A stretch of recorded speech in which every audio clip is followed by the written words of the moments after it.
Besok pagi ikut pelatihan ya. Suara sangar Pak Lutfi cukup mengagetkanku pagi itu. Di mana Pak? Tanyaku ringan. Pak Lutfi menyebutkan sebuah alamat. Aku hanya mengangguk. Ini adalah hari pertama aku mulai bekerja di sini, di sebuah sekolah dasar, tak jauh dari rumahku. Aku bekerja sebagai seorang operator sekolah, dan Pak Lutfi adalah kepala sekolah kami. Sebagai seorang yang baru masuk dunia pendidikan, aku masih merasa cukup canggung. Apalagi pekerjaan yang aku terima adalah merupakan hal baru saat ini. Tapi aku harus bisa terbiasa dengan semua itu. Selepas mendapatkan gelar sarjana komputer, aku langsung mengajukan lamaran ke beberapa tempat. Dan kebetulan sekali aku diterima di sekolah ini. Esok, pagi-pagi sekali aku sudah mengendarai motor bututku menuju alamat yang disebutkan Pak Lutfi kemarin. Ini adalah kali pertamanya aku ikut pelatihan dan tidak ada satupun orang yang aku kenal di sana. Sesampainya di tempat pelatihan, aku melihat beberapa orang sudah hadir. Menurut cerita Pak Lutfi kemarin, pelatihan diikuti oleh lebih kurang 30 sekolah, yang mana setiap sekolah mengutus satu orang operator. Pelatihan dilaksanakan di sebuah gedung serbaguna milik sebuah sekolah. Aku melangkah pelan dari tempat parkir menuju ruang pelatihan, sambil sedikit memperhatikan orang-orang di sekeliling. Aku masuk ke dalam dan duduk di salah satu bangku yang berada tidak terlalu jauh dari depan. Beberapa orang juga sudah mulai memasuki ruangan, karena sebentar lagi pelatihan akan segera dimulai. Pelatihan dimulai dengan beberapa sambutan dari pihak yang berwenang. Aku memperhatikan beberapa orang yang duduk di deretan meja depan. Tiba-tiba pandanganku terpaku pada seorang pemuda.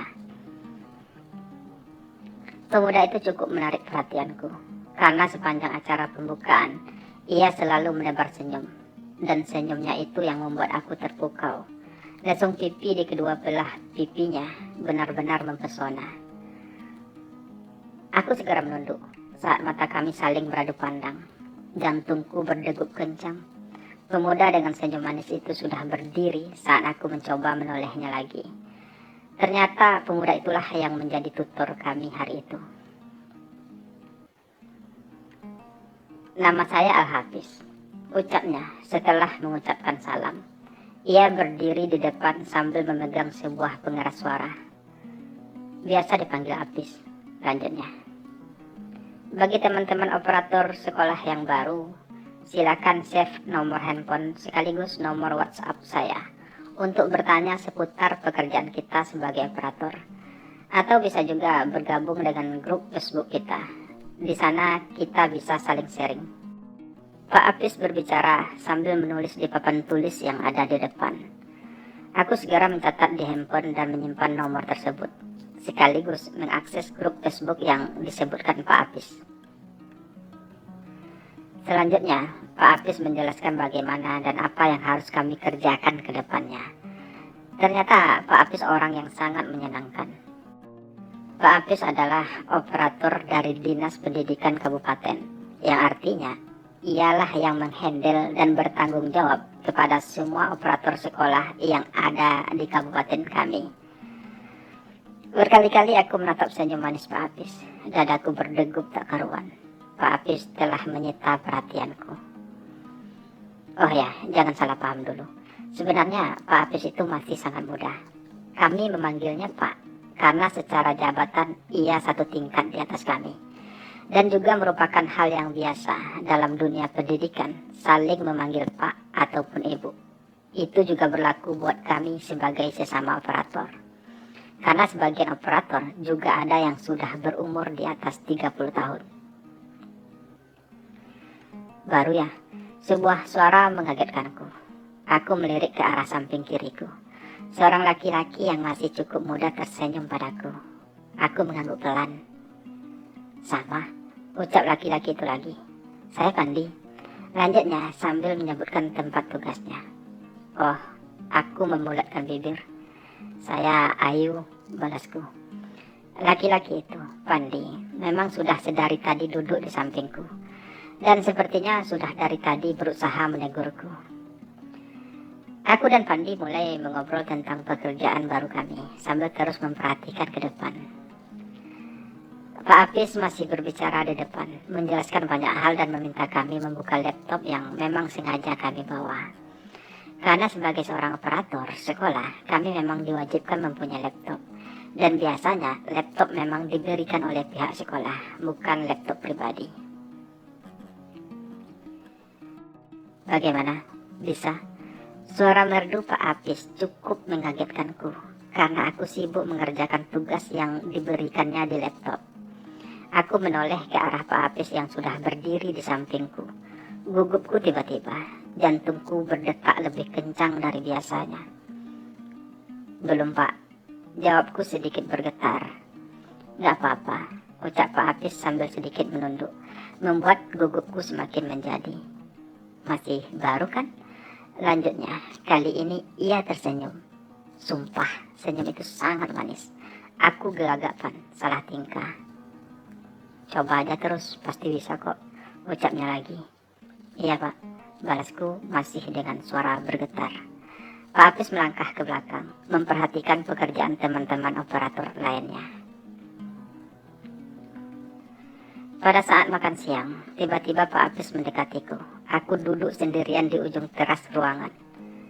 Sendirian aja, tanya Pak Apis padaku. Aku hanya mengangguk. Seperti tadi, gugupku pun datang.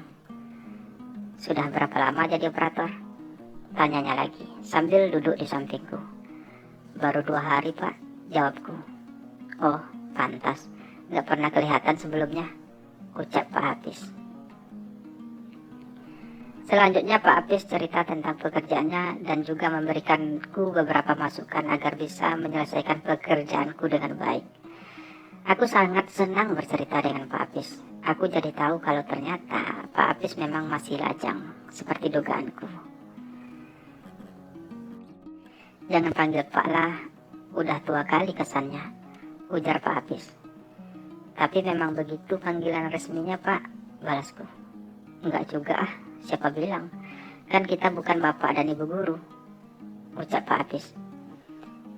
Jadi panggil apa baiknya? Tanyaku. Karena usia kita hanya beda 2 tahun, cukup panggil Apis saja, jelas Pak Apis. Oke lah kalau begitu, jawabku mulai terasa akrab. Dia mengganggu dan tersenyum.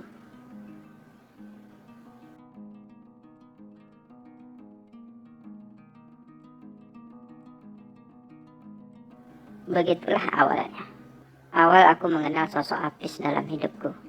Sejak saat itu, hampir setiap malam wajah Apis menghiasi hayalku. Senyum manisnya selalu melintas di pikiranku. Kami sering berhubungan lewat media sosial, lewat komen status, dan juga sering telepon-teleponan. Meski kami jarang bertemu secara langsung, karena memang jarak tempat tinggal Apis dengan rumahku cukup jauh. Tapi itu tidak membuat kami menjadi jauh. Hari-hari berlalu terasa indah bagiku, meski hubungan kami hanya sebatas teman. Tapi setidaknya aku merasa bahagia dengan semua itu. Aku tak tahu apa yang Apis rasakan padaku sampai saat itu.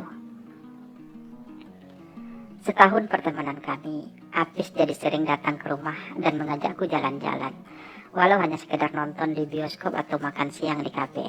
Tapi aku merasa sangat bahagia dengan semua itu. Aku dan Apis kian dekat dan akrab. Rasanya dunia begitu indah. Harus kuakui kalau aku telah jatuh cinta pada sosok Apis, walau aku tidak pernah tahu perasaannya padaku. Apis tak pernah membahas soal itu sekalipun. Aku pun tak cukup berani untuk mempertanyakannya.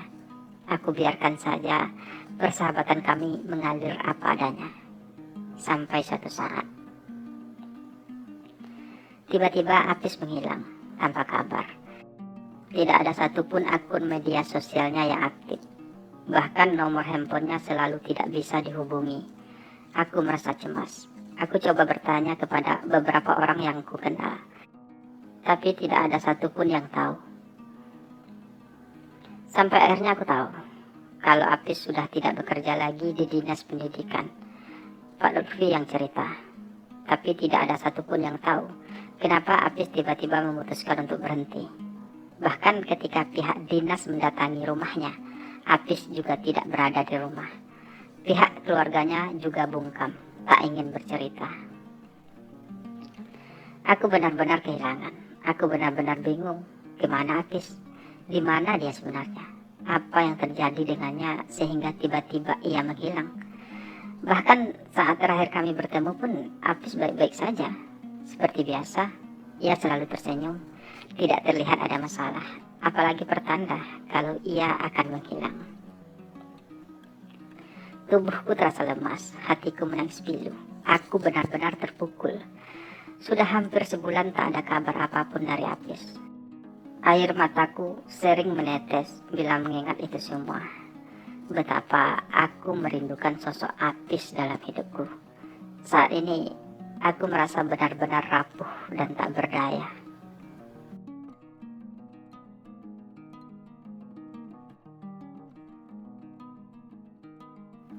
Enam bulan, ya, 6 bulan sudah Apis menghilang tanpa kabar. Aku sudah mulai terbiasa tanpa kehadirannya, tanpa membaca statusnya. Aku sudah mulai terbiasa tanpa kabar darinya. Meski harus kuakui, kalau terkadang ada saat aku begitu merindukannya. Rindu dengan candanya, ceritanya yang belak-belakan, dan juga senyum yang tak pernah lepas dari bibirnya yang manis. Hei, melamun aja dari tadi. Suara Pandi membuyarkan lamunanku. Pandi duduk di sampingku dengan membawa 2 buah es krim. Dia berikan 1 es krim untukku. Siang itu Pandi memang sengaja mengajakku jalan-jalan ke sebuah objek wisata alam yang cukup terkenal di daerah kami. Aku dan Pandi akhir-akhir ini memang menjadi dekat. Bukan saja karena kami memiliki profesi yang sama, tapi memang sejak awal kami kenalan waktu pertama kali aku ikut pelatihan dulu. Pandi memang sering menghubungiku. Namun karena selama ini ada Apis, aku tidak terlalu menanggapinya. Sejak Apis menghilang, Pandi bahkan jadi sering datang ke rumah karena jarak tempat tinggal kami tidak begitu jauh. Terus terang aku merasa sedikit terhibur dengan kehadiran Pandi di hidupku. Cowok tampan dan jangkung itu mampu mengisi kekosongan hari-hariku setelah kepergian Apis. Meski Pandi tidak benar-benar mampu menggantikan sosok Apis dalam hidupku, tapi setidaknya Pandi lebih jelas dan tegas, terutama soal perasaannya padaku. Aku jatuh cinta padamu, Yu. Bahkan sejak pertama kali kita saling kenal, ucapnya suatu hari. Saat itu aku hanya terdiam. Aku bingung, tidak tahu harus menjawab apa. Sebagian besar hatiku masih tersimpan rapi sosok Apis dengan senyumnya yang begitu manis. Namun sosoknya telah menghilang seperti ditelan bumi. Dan Pandi hadir dengan cintanya yang tulus, dengan segala kesederhanaannya. Ia mampu membuatku tersenyum kembali. Ia mampu membuatku bangkit dari kekecewaan yang mendalam. Meski itu bukan berarti aku telah membuka hatiku untuknya. Tapi apa mungkin aku bisa menolak kehadirannya di hatiku, mengabaikan cintanya yang begitu tulus dan jelas. Kamu belum jawab pertanyaanku yang kemarin, Yu. Ucap Pandi lagi sambil membuka bungkusan es krim yang baru ia beli. Pertanyaan yang mana? Tanyaku lebih berlagak pura-pura tidak tahu. Pandi menolehku. Ia tersenyum. Kamu tahu pertanyaan yang aku maksud, Yu? Gak usah berlagak pikun, balasnya. Aku tertunduk, merasa jengah ditatap seperti itu. Jujur harus kuakui, kalau Pandi memang memiliki mata yang indah. Tatapannya begitu teduh, namun mampu menusuk ke relung hatiku yang rapuh. Aku menjilati es krim dan menelannya pelan. Terasa dingin melewati tenggorokanku. Kutarik napasku perlahan. Aku tidak tahu harus menjawab apa, Pan. Ucapku sedikit terbata. Aku belum bisa jawab sekarang. Aku butuh waktu, Van. Lanjutku. Kenapa? Tanya Pandi. Pandangannya dialihkan ke arah kerumunan orang-orang yang ramai di depan kami. Mereka sibuk berpose. Aku hanya menggeleng lemah. Aku benar-benar tidak bisa menjawabnya. Aku nggak bisa jelaskan sekarang, Van. Aku harap kamu mengerti. Ucapku lemah. Kali ini Pandi terdiam. Aku tahu ia penasaran dan bingung. Tapi saat ini aku memang belum bisa menjelaskannya. Aku takut kalau perasaanku pada Pandi hanyalah sebuah pelarian atas kekecewaanku terhadap Apis.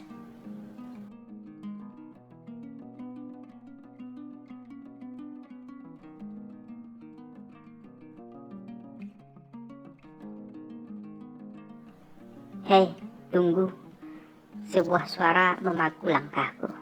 Hari ini aku tidak masuk kerja. Aku pergi ke kantor dinas pendidikan kabupaten. Ada beberapa hal yang aku urus di sana. Seorang laki-laki paruh baya mendekatiku. Kamu Ayu kan? Ucap laki-laki itu sambil mengatur napas. Aku mengangguk. Beberapa langkah lagi aku akan sampai ke pintu masuk. Orang-orang ramai berlalu lalang. Saat ini memang jam sibuk kerja. Bisa kita bicara sebentar? Tanya laki-laki itu lagi. Aku mengernyitkan kening. Aku tak mengenali laki-laki itu. Maaf, aku lagi ada urusan di dalam, balasku ringan. Ini tentang Apis, ujar laki-laki itu pelan. Keningku berkerut 2 kali lipat dari biasanya. Bapak siapa? Tanyaku. Saya Sabda, Abang Apis. Ada yang harus kamu ketahui tentang Apis. Laki-laki itu menatapku lama. Apis sakit yuk. Bang Sabda memulai pembicaraan. Kami duduk di sebuah bangku taman yang ada di depan kantor dinas. Dulu Apis sering mengajakku duduk di sini. Apis sakit sudah lama, bahkan jauh sebelum ia mengenal kamu. Sebuah kanker telah bersarang di otaknya sudah bertahun-tahun. Bang Sabda menarik napas sejenak. Aku terdiam memperhatikannya, mencoba memahami ceritanya barusan. Awalnya Apis mencoba mengabaikan penyakitnya karena tidak mengganggu aktivitasnya. Namun setahun belakangan, penyakitnya makin parah. Kami sempat ke luar negeri 6 bulan yang lalu untuk menjalani operasi. Selesai operasi, keadaannya mulai membaik. Kami pun pulang ke Indonesia. Namun berselang 1 bulan, penyakitnya kambuh lagi. Bang Sabda menarik napas lagi. Sebenarnya dokter sudah menjelaskan kalau kanker itu akan tumbuh lagi. Tapi kami tidak menyangka akan secepat itu. Berbulan-bulan Apis terbaring di rumah sakit menjalani perawatan. Ia tidak ingin kamu tahu. Ia tidak ingin kamu merasa khawatir. Lanjut Bang Sabda lagi. Dengan ia menghilang tanpa kabar, itu justru membuatku lebih khawatir. Selaku bergetar, aku menahan air mataku agar tidak tumpah saat itu. Iya, aku tahu. Karena itu aku mencari kamu. Tapi aku tidak tahu di mana alamatmu. Sampai tadi aku melihat kamu. Dan aku ingin menceritakan ini semua sama kamu. Ucap Bang Sabda. Atas permintaan Apis, suaraku semakin bergetar. Tidak, ini atas inisiatifku sendiri. Aku tak tega melihat Apis. Ia sepertinya sudah menyerah melawan penyakitnya. Aku tahu ia sangat dekat dengan kamu. Aku berharap kamu mau melihat keadaannya sekarang. Mungkin dengan kehadiran kamu di dekatnya, itu bisa memberinya semangat. Selama ini, ia hanya menatapi foto kamu. Ucap Bang Sabda lagi, suaranya terdengar parau.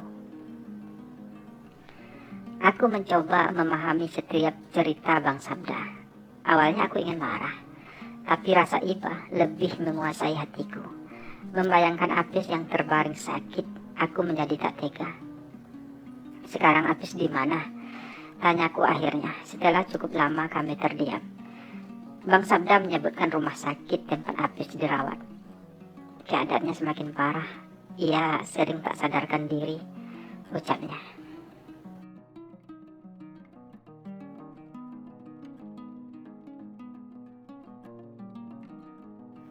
Tubuh Apis terbaring lemah di sebuah dipan rumah sakit. Tubuh itu dipenuhi oleh impus. Aku semakin tak tega melihatnya. Senyum manis cowok itu telah hilang. Tubuhnya kurus kering tak berdaya. Tanpa sadar, Air mataku menetes menatapnya. Cowok itu membuka mata saat aku mencoba menyentuh tangannya. Pihak keluarga memang sengaja membiarkan aku sendiri di dalam kamar rumah sakit itu. Mata Apis terlihat kaget melihat aku berdiri di dekatnya. Aku menggenggam jemarinya yang lemah. Air mataku terus bercucuran, namun aku mencoba tersenyum. "Hei," suaraku pelan. "Ngapain kamu kesini?" tanya Apis. Suaranya terdengar lemah. "Siapa yang kasih tahu aku di sini?" lanjutnya. "Itu nggak penting sekarang, Pis. Yang penting kamu harus lekas sembuh ya. Aku kangen," ucapku sambil meremas lembut tangannya. "Aku kangen melihat senyum kamu lagi. Aku kangen nonton di bioskop bareng kamu lagi, Pis. Aku kangen baca status kamu." Suaraku semakin parau. Kamu gak marah?" Apis berucap dengan terbata. Aku menggeleng. Aku berusaha tersenyum. Aku mengusap pipiku sendiri, menghapus sisa air mataku, berusaha untuk terlihat tegar. "Kamu harus sembuh, Pis. Kamu gak boleh menyerah. Mulai sekarang, aku akan selalu mendampingi kamu," ucapku sambil mengelus rambutnya yang mulai memanjang. "Maafkan aku ya, Yu," ucapnya. Bibirnya berusaha menyunggingkan senyum. Aku mengangguk dan menggenggam tangannya erat. Hari-hari berikutnya, aku lebih sering menjenguk Apis, menemaninya dan memberinya semangat. Jarak yang jauh tidak membuatku menyerah. Jauh dari dasar hatiku, aku masih mencintainya. Meski aku tak bisa mengungkapkannya. Bertemu dengannya kembali memberikanku sebuah harapan. Sebuah harapan yang sempat memudar. Kini hari-hariku terasa lebih bermakna. Aku semakin menyadari kalau aku benar-benar mencintai Apis, dan sosoknya tak pernah bisa tergantikan. Aku tahu Apis juga mencintaiku, walaupun dia tidak pernah mengucapkannya. Namun dari semua sikapnya padaku, aku tahu dia sangat membutuhkanku. "Keadaannya sudah semakin membaik sekarang," ucap Bang Sabda suatu hari.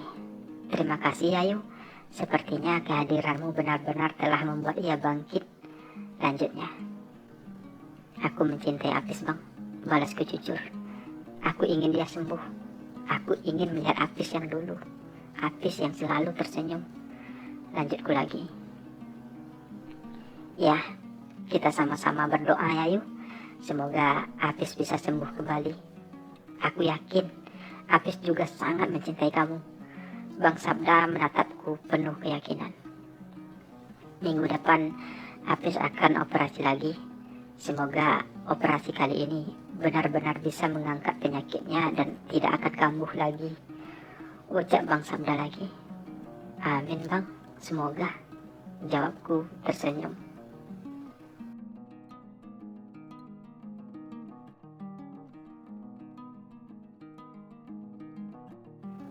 "Maafkan aku, Van. Aku gak bisa." Aku menatap wajah Pandi yang memperlihatkan raut kekecewaannya. "Kenapa?" tanya Pandi lemah. "Karena sudah ada seseorang yang mengisi hatiku, Van. Bahkan jauh sebelum kita saling akrab," ucapku. "Lalu apa arti kedekatan kita selama ini, Yu?" balas Pandi. "Maafkan aku, Van. Aku tidak bermaksud mempermainkan kamu. Selama ini aku memang menyukai kamu. Tapi perasaanku tak kian berkembang, Van. Aku tidak bisa membohongi diriku sendiri kalau sebenarnya aku mencintai orang lain. Meski aku sudah berusaha menerima kehadiranmu, namun tetap saja aku tidak menemukan cinta itu ada untukmu. Sekali lagi, aku minta maaf, Van," ucapku panjang lebar.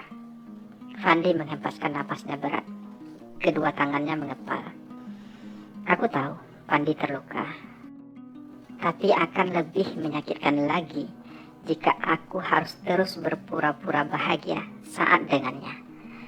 Akan sangat menyakitkan jika aku tidak berterus terang padanya. Aku melangkah meninggalkan Fandi yang masih duduk termangu di kafe itu.